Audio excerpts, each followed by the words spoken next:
Le 10 février dernier, Pierre Palmade est à l'origine d'un très grave accident de la route.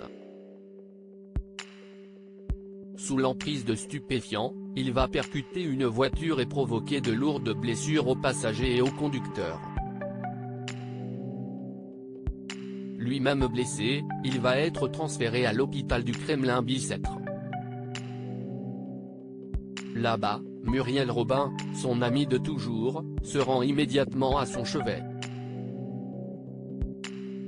Selon nos confrères de Paris Match, à ce moment précis, la comédienne ne connaît pas les circonstances du drame. Un ami de 30 ans, qu'elle considérait également comme son fils spirituel, et qu'elle avait essayé de détourner de ses démons, en l'aidant à se recentrer sur son travail, son talent, et en essayant de le raisonner, de le comprendre. Le lendemain, elle retourne à l'hôpital. Mais si est-ce à ce moment-là qu'elle croise dans les couloirs la famille que son ami avait brisée. Sa réaction est alors immédiate, elle a fondu en larmes dans leurs bras.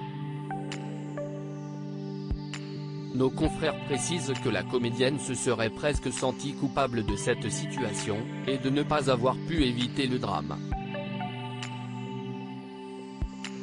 Écœurée, lorsqu'elle apprend que Pierre Palmade conduisait sous cocaïne, elle décide de ne plus le voir. Muriel Robin aurait aussi été bouleversée par une autre affaire, les soupçons d'images pédopornographiques dans le téléphone de Pierre Palmade. Muriel Robin préfère se taire. La comédienne a par la suite appris que son ami avait fait un AVC. Selon Paris Match, elle aurait été bouleversée. Elle est l'une des personnes qui a été le plus proche de lui durant sa carrière, a notamment souligné l'hebdomadaire. Devant la gravité des faits, Muriel Robin préfère se taire sur le sujet. Par respect pour les victimes de la famille brisée, et en mémoire de cette amitié qu'elle pensait indestructible.